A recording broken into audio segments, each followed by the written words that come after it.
The final stage of the grift, okay, is this.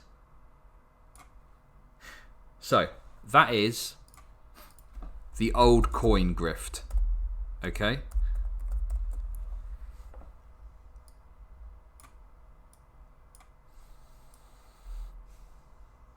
So we've got the old coin grift. All right? So, obviously, I've been talking a lot about recent coins, recent issues, okay? I did mention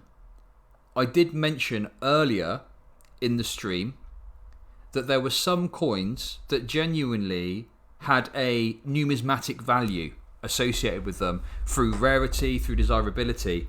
And there are some coins that actually are worth, in some cases, far in excess of their actual, hard gold value. Okay? So, an example of that is the double eagle. Yeah? So it's as of today, the value of the gold, it's worth about 1,300 odd quid. Or about what? What's that in dollars? Pounds to dollars. What was it? Probably about 1,700, I'd say. 1,300. Oh wait, no, sorry, I'm doing it the wrong way. No, I'm doing it the wrong way around. Hey, yeah, about 1,729 bucks. There we go. See, my off the head conversions are pretty good. What with having to figure out how much Twitch are paying me. Celtic Frosting, thank you so much for the sub. I really appreciate it. I hope you're good. Use these as examples to sell their products. Now, here's the thing, right? So, that you're correct, Piprod, right? You would use this, you tell stories. So, one aspect is you would use these old coins and you'd be like, well, you see, the thing is, with certain coins, because of rarity, it will mean that they, and you tell them stuff like this. But the thing is, these are like oddities. These aren't the norm. Like, the idea of a gold coin, an ounce gold coin being worth $7 million is like, it's just ridiculous. These are like the absolute rare cases, yeah? The chances of you going and buying from a retailer a coin that will be worth millions of dollars is highly, highly unlikely. This one has got a very specific history behind it, which led it to be being purchased for this much, okay? However, there are certain coins that exist, okay? There are certain coins that exist that will be worth more than their gold value, right? So, one example is this. So this is the 1989 gold proof sovereign, okay? This is the gold proof sovereign. Now, this sovereign was issued on an anniversary of the original sovereign, which was released under like Henry VIII. We don't need to go into the full detail of it, okay? Its gold value, as of today, is about £300, but due to a number of factors, such as the rarity and how desirable the coin is, at auction on the 6th of the 9th, 2020. So this is like this London Coins. This is like a coin auctioning place, right? So this is the kind of reputable place that if you were interested in doing like coin stuff, you would go to them and they would give you like a fair sort of crack of what's going on, right? It would be legit essentially, But anyway, so the gold value of the 1989 gold proof sovereign, okay, with the unique anniversary design, you can see there, it had a completely unique design, okay? So that's another point as well. It's not just about the rarity, it's about like what is the design of the coin, right? So this is, you know what a coin normally looks like in the UK. This is like totally different because it was replicating the original Henry VIII sovereign design. So this was like a major event in the sovereign world, okay? This was a big deal. Now at the time, I don't know how much this coin would have cost. In like the late 1980s, gold was probably like about 100 quid an ounce or something. I don't know the exact figure. But I don't know, this might have set you back like 100 quid at the time, say. I'm totally guessing, I don't know for sure, okay? However, assuming someone bought this at the time and it got sold for auction, it's sold for £1,050. So it's gone up by like 10 times, say. To put it very simply. They aren't exact figures. So that's alright, you know. Bought a collectible coin, it's sold. This coin, if you sold it for its gold value, you'd sell it for about 340 quid today. But it's gone, well, probably about 300 quid. But it's gone for 1,050, okay?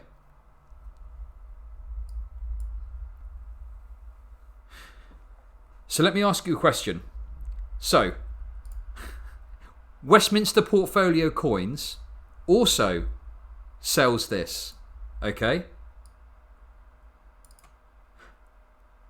How much do you think Westminster Portfolio Coins would sell this particular coin for?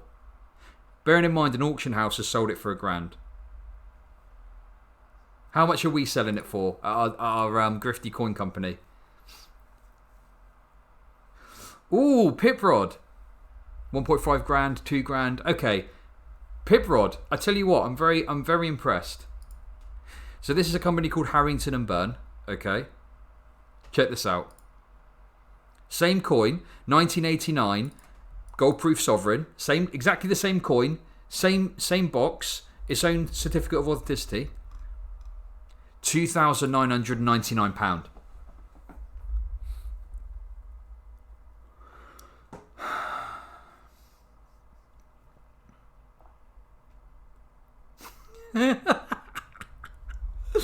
Pip Rod got it. 3 grand. 3 times markup essentially. Because you need to bear in mind, Harrington and Byrne would be getting the coin for a similar price to what it sells for at auction. They've got dealers and they've got people that they get stuff through. How would you sell this one? So, I don't know if I actually sold one of these. Okay, let me use the next one as an example, okay? Let me use the next one as an example. So, this one here. So this is, there's no entry on the website for this, okay? I sold one of these to someone before, okay? So this is the 2002 Gold Proof Jubilee set. This was released to celebrate Queen Elizabeth II's Golden Jubilee, okay? So it's got all of the normal currency, Maundy set, gold Maundy set, and it's got a crown, so that's like a big hunk of gold. Now, that went at auction for £6,500. We would sell it for, at the time, I think probably like 10k, maybe 12k. I can't remember exactly off the top of my head. Maybe more, something like 10k. So I sold this for 10k to someone. I feel guilty about it looking back. I feel very guilty about it. But hey, look, what are you gonna do? I'm trying to repent for my sins. Okay. Yeah, I got commission on that. Probably like 2 or 3%. So the way that you do this one, okay, the way that you sell this one is you first of all you tap into how significant the coin is, right? Because this is the first because they release a set of coinage every year, and every year they release silver Maundy money. Maundy money's got a history. The Queen used to give silver money to poor people, but now it's part of these sets as well. This was the first bit of golden Maundy money that I think was released, or something like that. So you'd sell it on that basis. You'd be like, hey, this is the only set that's got this golden Maundy money in. It's a complete set. There was only ever however many of these that were made. I think it was 2002. I can't remember exactly. So, you know, the chance to own this is unprecedented. We've only got literally one of these in. Normally you'd have access to a couple of these, but you'd obviously play it on. You've only got access to one. Someone else is very interested. It's very important that you secure this today. All I need from you is the first payment of however much, if you did it on a payment plan, is. You pay the rest next month, whatever tool you got at your disposal, basically.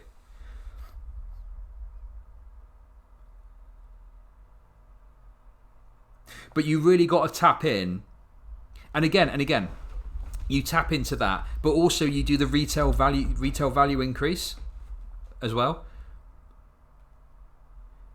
Yeah, Chloe, the companies I work for, and I know this is common in the industry as well. You could have a payment plan for these coins.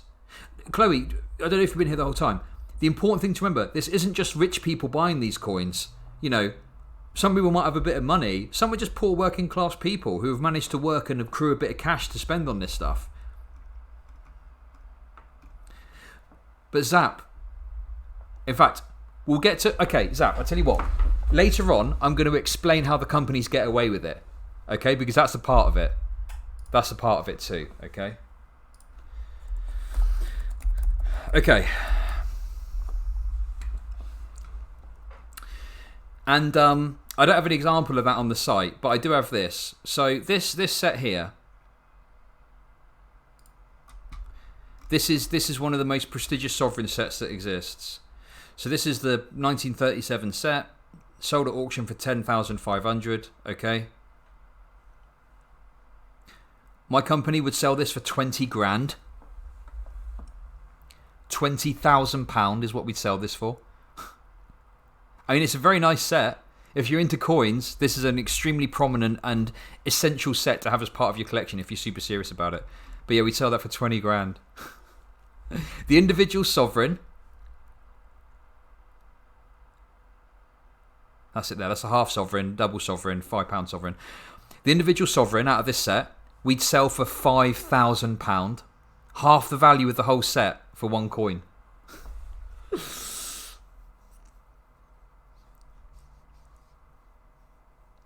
So yeah.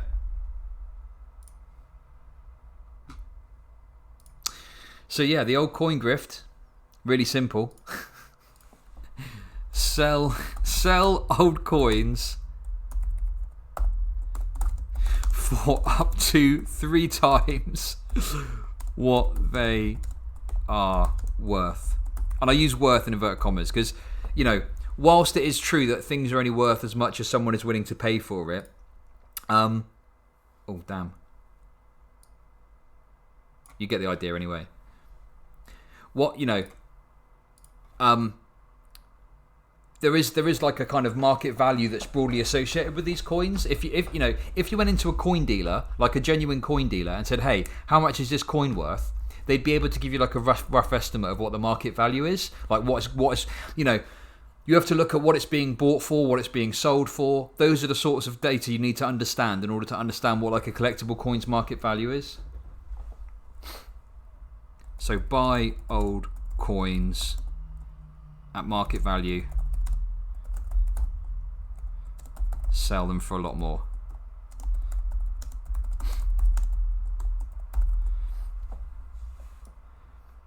Okay.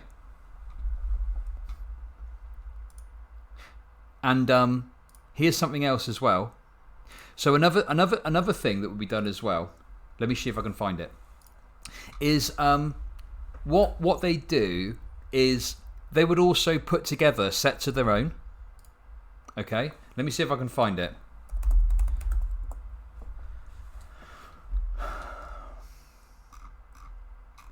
I don't know if it will be in here anymore.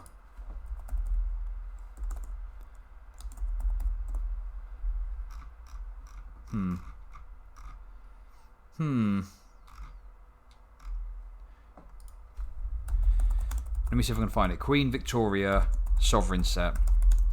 So, for example, what they would do is here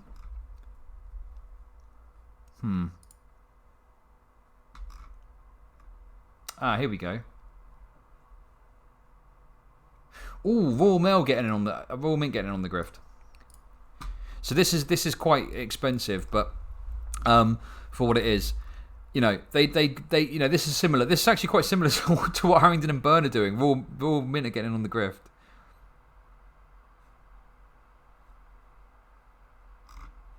So they put together a set of like 3 sovereigns, and it's like, oh, these are the three sovereigns of Queen Victoria's reign, right? Because obviously, you know, as time went on, they changed the portrait of it, yeah?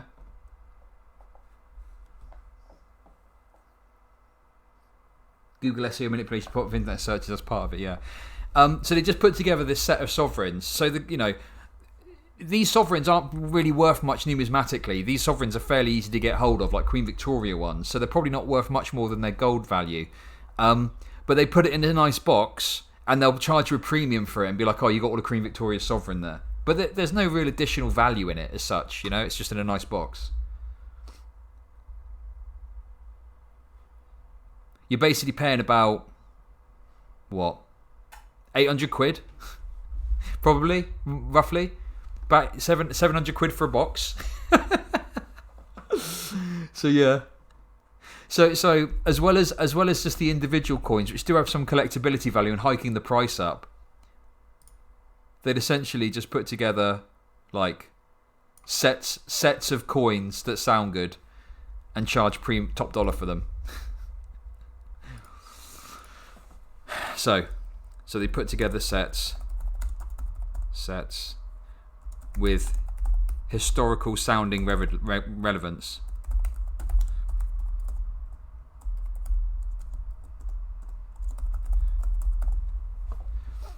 And charge top dollar for them. I sold, I think it was so basically back in the day, the Royal Mint used to have branches, colonialism and all that, used to have branches all around the world, like in Australia, Canada, etc. So we used to make sovereigns in different mints, 7 different mints. And there was one year where we minted sovereigns in India. I think it was 1917. So we did this set, which was a sovereign from each of the mints around the world. And even though the ones that were minted in India are fairly common, you can get hold of them quite easily, we used that as a selling point to be like, India only minted sovereigns for 1 year, so this set is extremely exclusive. I think it was like $5,000 or something. Probably worth market value about $2,000, $2,500. So yeah, basically just put together any old shit and sell it.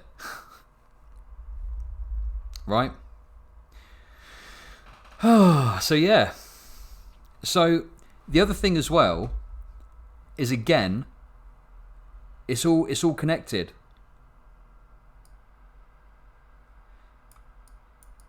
So you use that to do that as well. Again, hey look, the retail value of this coin has gone up by 500 quid. And that's only because they put it up last month. But you can say that. The retail value's gone up.